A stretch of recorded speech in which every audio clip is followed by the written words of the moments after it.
Pritzker should ask me to do it. But when you mention insurrection, I mean, you were the one that mentioned, one of you mentioned Insurrection Act. Yeah, I mean, I could do that. And many presidents have. 50%, Katie, 50% of the presidents have used the insurrection because they don't want to go through this stuff where somebody said there's no crime and 4,000 people got shot. You know, right? You don't have to do this because she tends to be on the conservative side. Do you have an update on the Schumer shutdown and Democrats still continuing to refuse to vote for the... I mean, it's, look, they want to have health care for illegals that have come in. Many of these people are criminals, and they want to have health care. And what it also does is, you know, we have nobody coming in now. We have it really locked down. If they start winning cases like this, we're going to have a rush on our border because they're going to come up for health care and the other things that they give away. Look at Newsom. Education, health care, he gives everything away. People come up for that. People come from other countries for that. So we can't have it. We can't have that. We have people coming into our country, but they're coming in legally. Do you have any more meetings We have with the leadership? strongest border we've ever had. But they are coming in, Katie. They're coming in legally through a process. Any planned meetings with House and Senate leadership on the Republican side to figure out this week? With them, I talk to them all the time. John Thune's been great, and Mike has been great. Speaker, he's been great. Those two guys have done a great job. But we're dealing with a bunch of radical left lunatics that have lost an election in a landslide. They don't even admit that. I mean, think of it. They lost the election 2,700 in terms of counties to 525. That's where the map is entirely, right? They lost all 7 swing states. They lost the popular vote. And then they say, oh, the election was close. She says the election was a landslide. But they lie. You know, they can take any subject like Newsom does. He says, oh, no, Los Angeles is doing great. If we didn't go into Los Angeles, they would have had to cancel the Olympics. And the head of law enforcement said, and he said it very strongly, we could not have handled this if Trump didn't bring those people in. 2 weeks later, he said, oh, we could have, because he was told to say that. But we did a great job in Los Angeles. You wouldn't have, first of all, you lost half of it with the fires. And this would have been, I think this would have been maybe even worse. They had no control. When we went in, the police had totally lost control. And he admitted it. The head, whoever he is, whatever his name is, he admitted it very strongly. What's your reaction to President Bill Clinton giving you credit for ending the war in Gaza? I always liked Bill Clinton. I've always gotten along with him. He used to be a friend of mine. Came to my wedding, you know. So did she. People don't know that. But no, I've always liked him. I thought it was very nice, actually. And what is he doing? He's telling the truth. Because nobody else has been able to do it.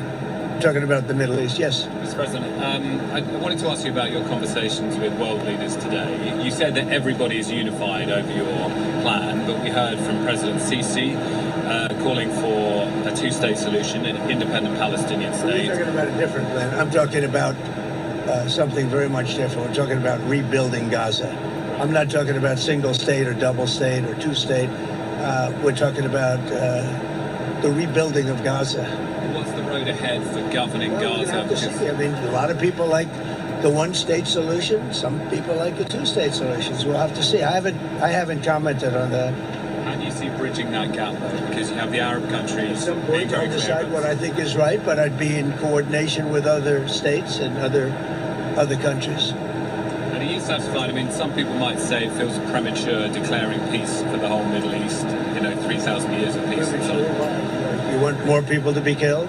What do you want, another 300,000-400,000 people to be killed? Is that what you're looking for? But in terms of the risks in Gaza, we're already seeing... The risk. So you mean let them fight on for another couple of years and let some more buildings fall down on top of people and keep it going? No, we did it the right way. We did it. I think our timing was perfect, actually. And in terms of... You don't really mean that. You mean you want them to fight on, right? I'm just asking about the phase 2 of the negotiations and how confident you are that those can get underway in the two. We have a lot of power. That was a power room. Those people, those are the richest countries. I think with tariffs, I think we're the richest country in the world, actually, the United States. We're taking in hundreds of billions of dollars. But those are, really seriously rich countries. And They can handle it. Some of those players, and particularly Erdogan, could they also help in the war between Russia and Ukraine? Yeah, Erdogan can. He's respected by Russia. Ukraine, I can't tell you about, but he is respected by Putin. And he's a friend of mine, you can see. Why? I get along with the tough ones. I don't get along with the weak ones. I get along with the tough ones. I don't know what that is, but Erdogan's been great with me. When NATO has a problem with Erdogan, which they often do, they call me to talk to him. And I've never failed in working it out like immediately. Is that right? How's Caroline doing? Is she doing good? How you doing? Can Caroline be replaced? That's up to you, sir. It'll never happen. Nobody wants It'll to never happen. Look, that face and those, Katie, and those lips, they move like a machine gun, right? Do you want to elaborate on the countries you consider weak? Oh, they really are? Okay, what? Do you want to comment on the leaders you consider weak who are in that room? No, I won't comment on that, but you know probably who they are. But Just anyway. before we... I don't know, really. Yeah, there were a couple in the room, but overall, I thought that was an amazing group of people. I don't think they've ever seen an assemblage like that between power, money, et cetera, et cetera. There's never been anything like that. So we're up, but you know what? I have to, because the plane is going to take off. But Are you we'll hosting come back Zelensky at the White House on Friday? I think so, yeah. Yes. Bye, everybody. Thanks, President Trump. Thank you. Have a good time. Thank you, everybody. All right, so that was the playback from above Air Force One as it continues on its way back to the White House. And it had to be a big day for President Trump and his administration when he is getting the praise from high-ranking Democrats like two former presidents. Let's show you the statement by former President Joe Biden putting it out on this historic day, saying, "I am deeply grateful and relieved that this day has come for the last living 20 hostages who have been through the unimaginable hell and are finally reunited with their families and loved ones, and for the civilians in Gaza who have experienced immeasurable loss and will finally get the chance to rebuild their lives. The road to this deal was not easy. My administration worked relentlessly to bring hostages home, get relief to Palestinian civilians, and end the war. I commend President Trump and his team for their work to get a renewed ceasefire deal over the finish line. Now, with the backing of the United States and the world, the Middle East is on a path to peace that I hope endures, and a future for Israelis and Palestinians alike with equal measures of peace, dignity, and safety." That was from the former President Joe Biden there. And here is the statement from former President Bill Clinton saying, "The horrors of the October 7th, 2023 attack on Israel and the conflict they reignited have resulted in unbearable human loss. It has been hard to watch and nearly impossible to rationalize. I'm grateful that a ceasefire has taken hold, that the last 20 living hostages have been freed, and that desperately needed aid has begun to flow into Gaza. President Trump and his administration, Qatar, and other regional actors deserve great credit for keeping everyone engaged until this agreement was reached. Now Israel and Hamas, with the support of the United States, the region, and the world, must try to turn this fragile moment into lasting peace that provides the dignity and security of both Palestinians and Israelis.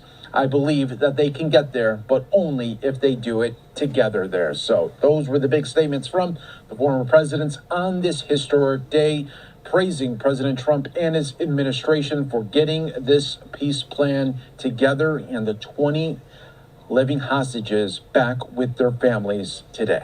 All right, we will take a 2-minute break on Live Now from Fox. We'll be back with much more. Snoring, gasping, feeling exhausted. Wake up to Zepbound, the first and only prescription medicine that improves moderate to severe obstructive sleep apnea, OSA, in adults with obesity. A breakthrough treatment that significantly reduces breathing interruptions during sleep. After taking Zepbound for just 1 year, many people had no OSA symptoms. See a part of it, but this is a commercial from Live Now, Fox News. Don't take if allergic to it, or if you or someone in your family had medullary thyroid cancer or multiple endocrine neoplasia syndrome type 2. Tell your doctor if you get a lump or swelling in your neck. Stop Zepbound and call your doctor if you have severe stomach pain or a serious allergic reaction. Good to see it. Severe side effects may include inflamed pancreas or gallbladder problems. Tell your doctor if you experience vision changes, depression, or suicidal thoughts before scheduled procedures with anesthesia. If you are nursing, pregnant, plan to be, or taking birth control pills.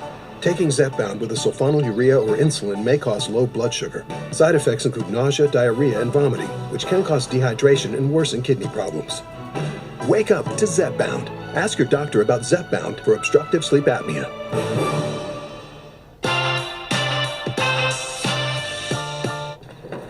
I like commercials. Cantina chicken just bowl like with that the slow next roasted chicken and I'm- freshly prepared pecan. Thank you, I sir. really want to have So what do two dudes do in LA for whack fun? of audio. Shout out Taco Bell for sponsoring the pod and for being my go-to source of protein. I'm so sorry to cut you off. In It's the- like macro magic. Yeah, it's like macro magic. Todd. I apologize. These Welcome things to the can world be of quite Oceana Cruises, a the nuisance. world's greatest cities and off-the-beaten-path secrets. A cruise created by foodies, for foodies. It's We're more than a here, feeling. It's more than a with cruise. peace. It's Oceana Cruises. Peace and deliverance of what we need.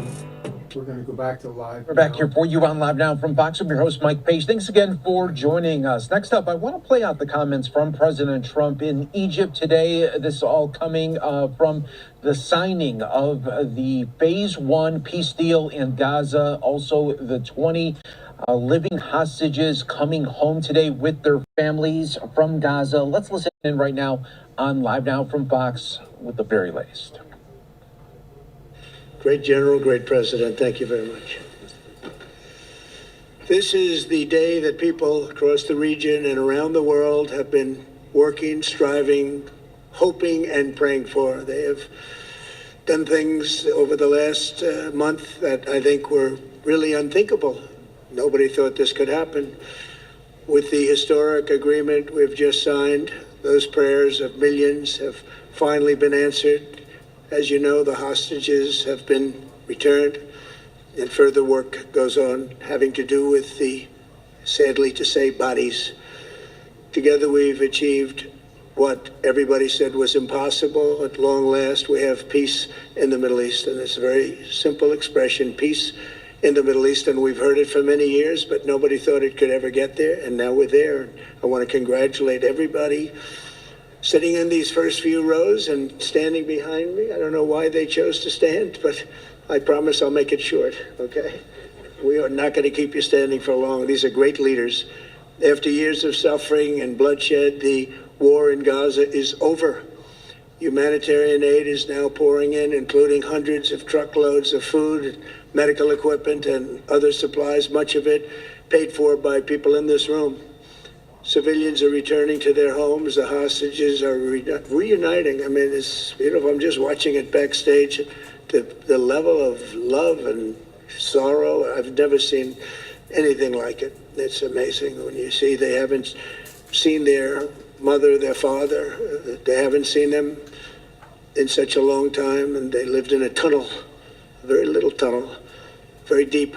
And the level of love is just incredible. It's a beautiful thing to see. It's, in one sense, it's so horrible that it could have taken place, but in another sense, it's so beautiful to see. A new and beautiful day is rising, and now the rebuilding begins. The rebuilding is maybe going to be the easiest part. I think we've done a lot of the hardest part, because the rest comes together. We all know how to rebuild, and we know how to build better than anybody in the world. I want to express my tremendous gratitude to the Arab and Muslim nations who helped make this incredible breakthrough possible. And you really did. To President El-Sisi of Egypt, who is so generously hosting us today. And I want to thank you for the outstanding job your country is doing in so many different ways, and for helping us so much with this peace agreement. I also want to thank the president for the escort of 6 fighter jets. Oh, we looked out the window, we said, I hope they're friendly, and they turned out to be very friendly. But we had 3 on each side, and they are beauties right out of the great, really American manufacturing hub. We make the greatest military equipment in the world. We have the strongest military in the world by far. And I knew exactly what those planes were, and I knew exactly how much you paid for those planes too. You paid a lot, but you got a pretty good deal. And they are great planes, and we just appreciate it. That was quite an escort in. It was very impressive. But Air Force One was really, it was covered with Egyptian desert just a few months ago. If you think about it, just a few months ago it was Egyptian desert, and now it was just a few feet off our window. And it was a spectacular sight, and I appreciate it very much. Really, that was pretty good. You got our people by surprise. I don't know if they were thrilled right at the beginning, but they were thrilled as we sailed along very, very calmly and safely. And I'm deeply honored to receive from you, Egypt's highest state honor, the Order of the Nile. The Nile is so beautiful, so magnificent. It's such a beautiful title, the Order of the Nile. Thank you very much, Mr. President. Appreciate it. Great honor. I also want to give a very special thanks to the Emir of Qatar, a man who's outstanding. He's been a friend of mine for a long time, long before politics, and he's a fantastically respected man.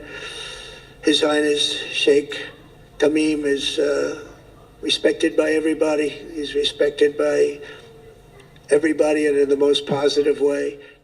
President Trump, in true President Trump form, is very excited about his accomplishments, and he's going over each and every one so we know what he's done.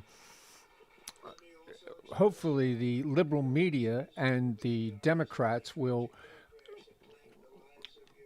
reward him by, signing the continuing resolution and just being more supportive of him, because we have a nation of people that really love Donald Trump. There needs to be some things fixed in the big, beautiful bill, and they know it, and they're willing to talk about it if they get the continuing resolution. Otherwise, people aren't going to get paid, and that's not fair, right? We don't want them to do that.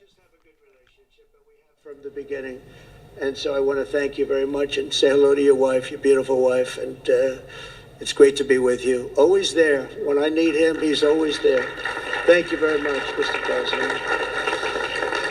And I also want to thank, I just spoke to him on the phone, His Royal Highness Crown Prince Mohammed, Saudi Arabia, a special friend of mine. Boy, he's come so long and so far, and he's doing a fantastic job for his country. And I want to just thank him. And His Highness Sheikh Mohammed of the United Arab Emirates is here. Where? He's here someplace. Well, he's not here. But he's here in spirit, I can tell you that. And he's been another one. He's been absolutely incredible, and we appreciate it very much. And His Majesty King Abdullah of Jordan. And thank you very much, King Abdul of Jordan. He's here. Thank you. Thank you. Thank you very much. And you really have been a great helper. We appreciate it. Appreciate it. Prime Minister Sharif of Pakistan. And also, I have to say, my favorite Field Marshal from Pakistan, who's not here, but the Prime Minister is here, and you're going to give his regards. Where are you? There you go. Thank you very much. Do you want to say what you said to me the other day? Would you like to say what you said the other day? I think it was so nice. Please. Thank you very much, my dear President Trump, my dear brother President Fadil Sisi of Egypt, Majesties, Highnesses, Excellencies, ladies and gentlemen, Assalamu alaikum, and a very good evening. Well, I would say today is one of the greatest days in contemporary history, because peace has been achieved after untiring efforts led by President Trump, who is genuinely a man of peace, who has relentlessly and untiringly worked throughout these months, day in and day out, to make this world a place to live with peace and prosperity. I would say that Pakistan had nominated President Donald Trump for Nobel Peace Prize for his outstanding, extraordinary contributions to first stop war between India and Pakistan and then achieve ceasefire along with his very wonderful team. And today again, I would like to nominate this great president for Nobel Peace Prize because I genuinely feel that he is the most genuine and most wonderful candidate for Peace Prize because he has brought not only peace in South Asia, saved millions of people, their lives, and today here in Sharm el-Sheikh, achieving peace in Gaza is saving millions of lives in the Middle East. Mr. President, I would like to salute you for your exemplary leadership, visionary leadership, and I think that you are the man this world needed most at this point in time. World would always remember you as a man who did everything, went out of the way to stop 7 and today 8 wars. I would like to thank my very dear brother, Sheikh Tamim. He's Akh al-Shaqiq, who has really worked very hard along with others to achieve peace in this region. My very dear brother, President Tayyip Erdogan, His Majesty, King Abdullah, and of course my very dear brother, Mohammed bin Zayed of UAE, and of course my very dear brother, Crown Prince of Saudi Arabia. And he has also been very, very helpful and contributed very valuably in this wonderful peace process. Ladies and gentlemen, I wouldn't want to take more of your time. Suffice it to say, had it not been for this gentleman, not only, who knows, India and Pakistan are both nuclear powers. Had he not intervened along with his wonderful team, during those 4 days, the war could have escalated to a level. Who would have lived to tell what happened? And similarly, here in this part of the world, in the Middle East, Mr. President, your valuable contribution along with President Sisi, I think history will remember in golden words. I wouldn't say more, except God bless you, God give you long life to serve like this for all time to come. Thank you very much.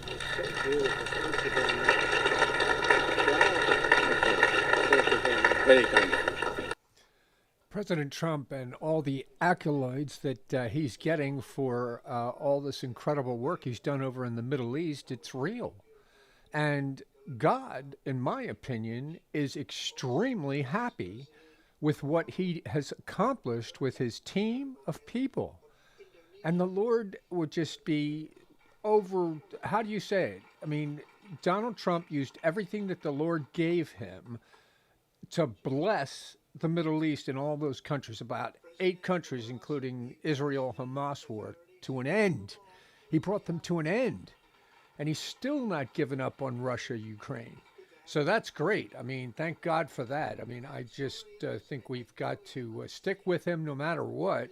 And we won't be wrong, folks. We really won't be. Famous tomorrow. We have the Arab League is represented by His Excellency, and thank you very much for being here. Thank you very much. We have Armenia, and Azerbaijan. That's a little war that we stopped. That's a little war. There they are. Look at them. They're sitting. When I met with them, it was in the Oval Office. They fought for like 31 years or some crazy number. And they had one sitting on that side of the Oval Office, one sitting. By the time we finished in 1 hour, they were both hugging each other. And now they're friends and they're getting along great. Look at it. So I want to thank you both. That's incredible. Really incredible. So you have Armenia and you have Bahrain, you have Canada. It's so great to have, in fact, the president called and he wanted to know if it's worthwhile. He knew exactly what it was. He knew the importance. Where's Canada, by the way? Where are you? Where are you? He knew the importance of this. He said, I want to be there. So many people have done that. They called. I mean, they heard about it. And these are not people that can do that very easily. They have pretty big schedules to put it in mind. The most powerful people. And I appreciate you being here very much, Mr. President. Fantastic. Fantastic. And Cyprus, Egypt, the European Union, it's a lot of countries. France, thank you very much, Emmanuel.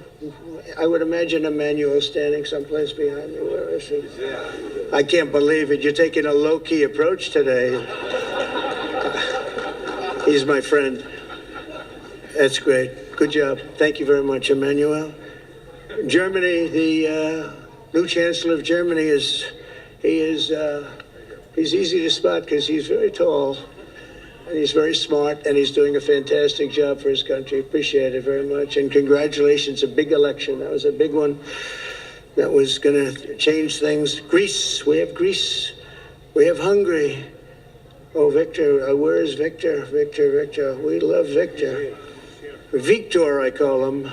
You know, I put the little accent on it. You are fantastic, all right? I know a lot of people don't agree with me, but I'm the only one that matters. You are fantastic. He's a great leader. I endorsed him the last election he had, and he won by 28 points. So you're going to do even better this time. You have another election, and you're going to do great, and we appreciate it. And we're behind you 100%. That's Hungary. India is a great country with a very good friend of mine at the top, and he's just done a fantastic job. And I think that Pakistan and India are going to live very nicely together, right? That's not a very, they are. And they're two great, I'd say, leaders, great leaders, as far as I'm concerned. Indonesia, we covered, and I just want to say that that's a big country, a powerful country. It does unbelievably well, and it's great to have you. Iraq, we have Iraq with lots of oil. They have so much oil, they don't know what to do with it. That's a big problem when you have so much, you have no idea what to do with it. So thank you very much.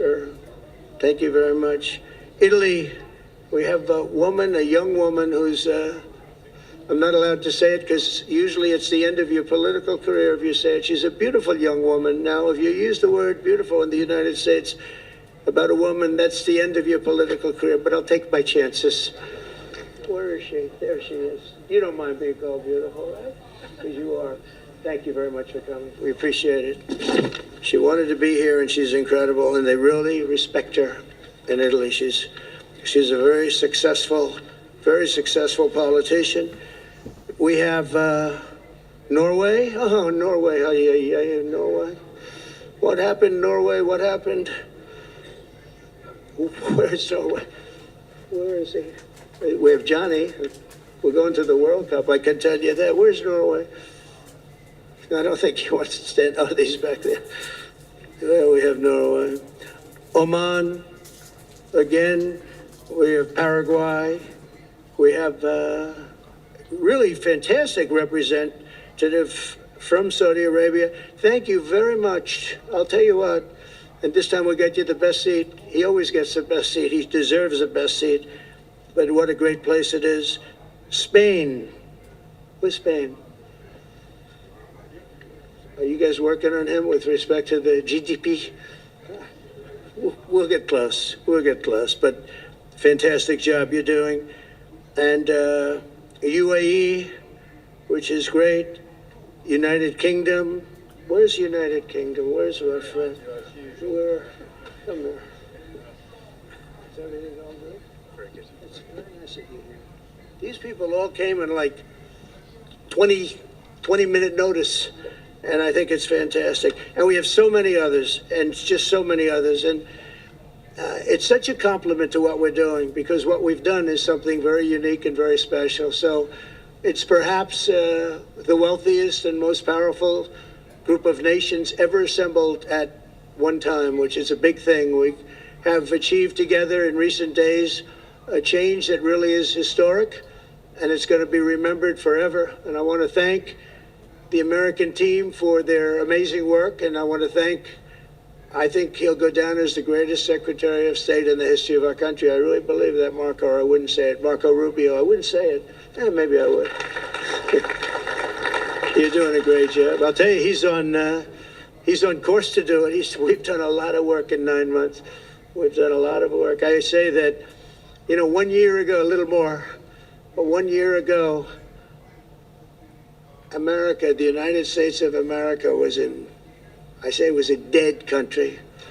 The king told me, and I use that, he said, sir, 1 year ago it was a dead country. Today you have the hottest country anywhere in the world, and it is. It's the hottest country. So many investors are here. We have over $17 trillion being invested in the United States, which is a record that nobody has ever beaten. I don't think anybody will. And we still have 4 months to go before it's a year. So in 8 months, we have over 17 trillion. We're actually very close to $18 trillion. There's never been, as an example, the previous administration had less than $1 trillion over 4 years. We have, we're close to breaking $18 trillion in 8 months. That's pretty amazing. No country's ever done that. I want to also thank Special Envoy Steve Witkoff and my son-in-law and a great guy, Jared Kushner. And I even have my daughter here, Ivanka. Ivanka, please stand up. Ivanka's here. Wow. Thank you, Ivanka. We have a great team, and we have, as you know, General Raisin Kane. We have John Radcliffe. We have Tom Barrack. We have really a lot of good talent. We have Pete Hegseth, who's now Department of War, as opposed to Department of Defense. We made a little change. Somehow I like the name better, so do you, so do a lot of people. But the momentous breakthrough that we're here to celebrate tonight is more than the end of the war in Gaza. It's with God's help, it'll be the new beginning for an entire beautiful Middle East.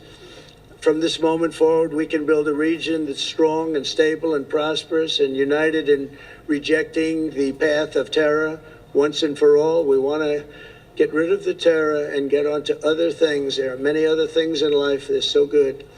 The final sprint to this deal began less than 3 weeks ago on the sidelines of the United Nations in New York. I met with many of the people in this room, and it all just started coming together. I've known so many of you for so long. You're friends of mine. You're great people. I have a couple I don't like in particular, but I won't tell you who. I have actually a few of them I don't like at all. But you'll never find out who they are. Well, maybe you will, come to think of it.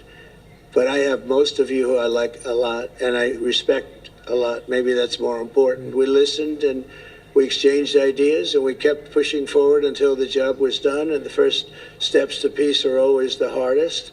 And today we've taken them, and we've put them all together, and we've come up with this beautiful mix like nobody thought was possible. And as you know, I've just come from Israel. It was an amazing day to watch the hostages come in and to watch all of the other things and do all of the other things that we did. And like all of us here this evening, the Israeli people are overjoyed that the war has ended. Many of you have had dancing in the streets. They had dancing in the streets.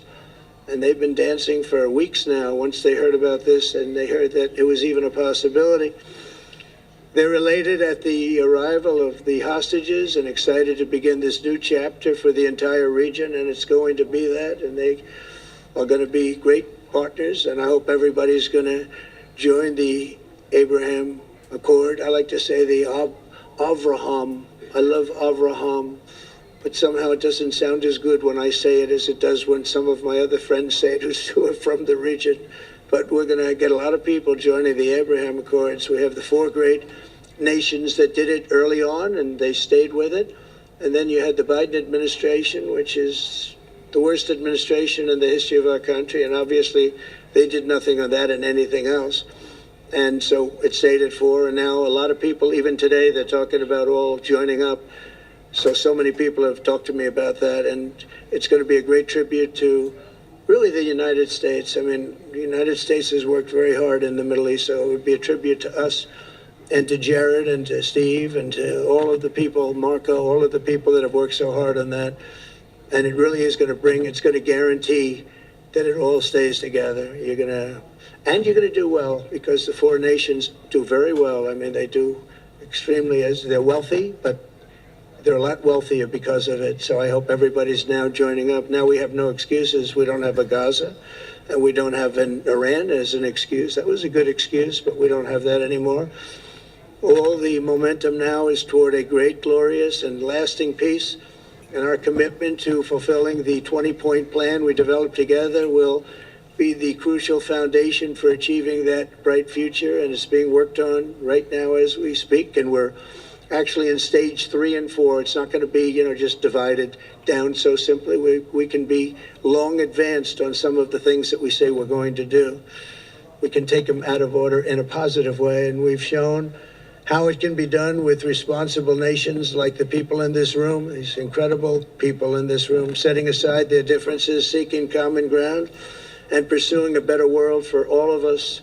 And that spirit's my dream, that we all get together and enjoy our life. And we're going to put some of you on the Board of Peace. Everybody wants to be on the Board of Peace. They said, would you be the chairman? I say, I'm pretty busy too. But whatever we can do to have peace in the Middle East, it's worth it. But everybody wants to go on the Board of Peace, so we're probably going to enlarge it. We're going to get, and the leaders, the top people, the top leaders, they want to be on the Board of Peace. A beautiful term. At first I wasn't sure, and then I realized how beautiful it is. And for the people of Gaza, the focus now must be on restoring the basics of a good life. We're going to have a lot of money coming into Gaza and a lot of rebuilding and building. It's not so much rebuilding, it's really building, cleaning up and building. And I'm pleased to announce that numerous countries of great wealth and power and dignity have come forward to me, and just today and over the last week, to say they want to help in the reconstruction of Gaza, putting up whatever money is necessary. And the money is, of course, it's a lot of money, but it's not much compared to the value or the wealth of these tremendous countries. And they are ensuring stability and success in the Middle East. So when you think about it, it's a very, very small amount of money is necessary, relatively speaking. And as those commitments are made, I'm going to let the world know who is doing it, because they really deserve great credit for doing it. And they're going to do something that's really monumental. This is a monumental day. This is a monumental moment in the history of the world beyond the Middle East. We've all agreed that supporting Gaza must be done to lift up the people themselves, but we don't want to fund anything having to do with the bloodshed, hatred, or terror, as has happened in the past. And for the same reason, we're also agreed that Gaza's reconstruction requires that it be demilitarized, and that a new, honest civilian police force must be allowed to create a safe condition for the people in Gaza. As I said earlier, I intend to be a partner in securing a better future. We're going to be working, you're going to be working with the United States, and we're going to make sure that the Middle East is going to be a safe and secure place. It's a very important place in the world, it means so much. There were so many people who said the Middle East, and this has been going for many, many decades. I've read it many times, that World War III will begin in the Middle East. It's not going to happen. That's not going to happen. There was a time that you would have thought it could have, but it's not going to happen. There won't be World War III, hopefully at all, but it's not going to start in the Middle East. We're not going to have a World War III if we're smart. There'll never be a World War III. Our work begins right here and right now. From ancient times, this region has been extraordinarily mixed with respect to people, culture, religions, all of the different elements of national characters, unlike maybe anywhere else on earth. And for 3,000 years, there's been conflict. For whatever reason, there's been tremendous conflict, always conflict. But today, for the first time anyone can remember, we have a once-in-a-lifetime chance to put the old feuds and bitter hatreds behind us. And that's why so many people in this room, they didn't get along. Some did, some didn't, but they're getting along now. This has brought the people together. This is the first time the Middle East crisis has brought people together as opposed to driving them apart. And to declare that our future will not be ruled by the fights of the generations past, which is foolish.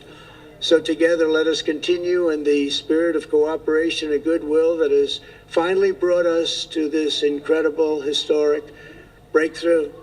If we do, together, we will reach the Middle East's incredible destiny, a safe and prosperous and beautiful crossroads of culture and commerce, faith in humanity and geographic center. This will be the geographic center of the world.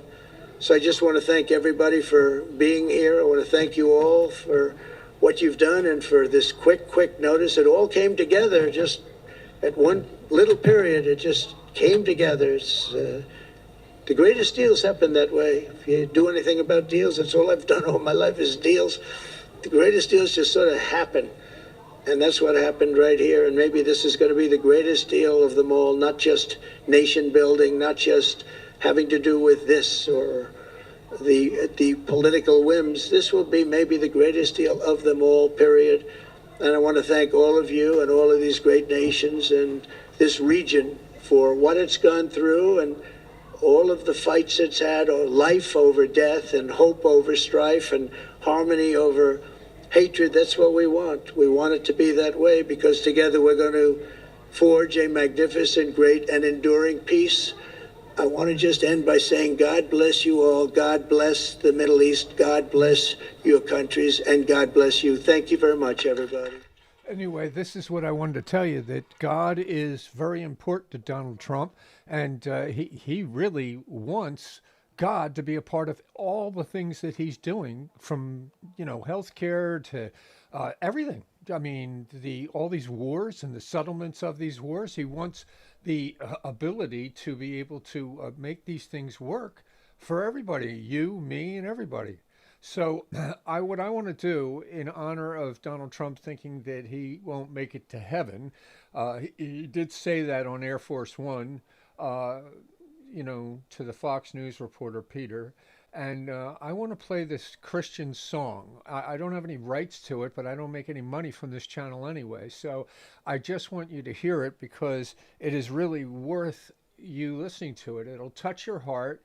And today it made me celebrate in tears how wonderful God is. And that's the God's honest truth. I mean, I really do think that that's extremely important. So sit back and listen to this. And I thank you for tuning in to my channel. And I hope I've given you some valuable information about what's going on. And I love my brothers and sisters. I always have, and I always will. Amen. And we'll see another video coming up in Jesus' mighty name.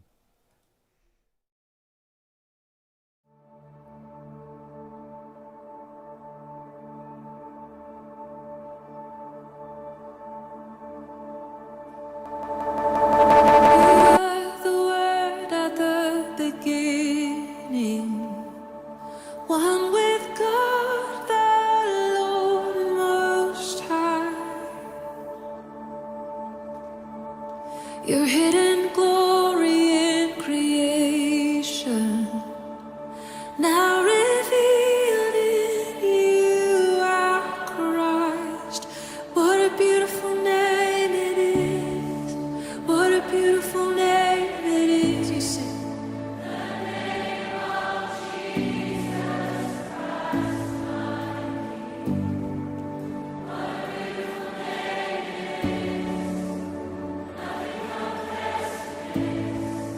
What a beautiful name it is.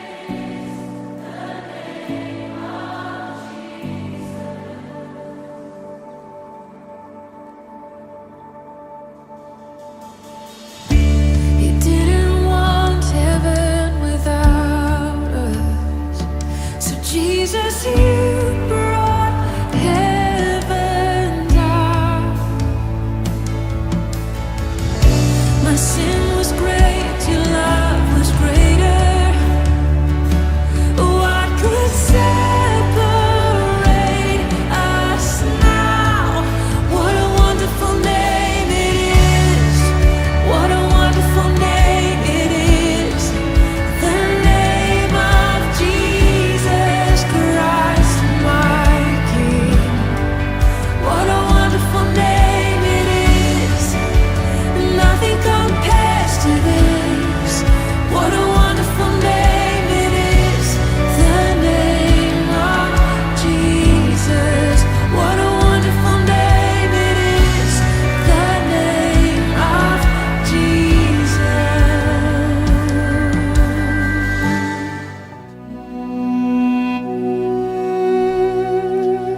Jesus taught the Lord's Prayer to his disciples in the Aramaic language.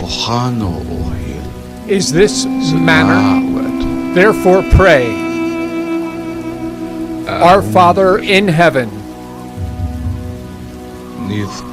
hallowed be your name. Your kingdom come. Your will be done, as in heaven, so on earth. Give us the bread we need today, and forgive us our sins and our debts, as we forgive those who sin against us. Do not bring us to trial, but deliver us from evil. For yours the kingdom, the power and the glory, to the ages of ages. Amen.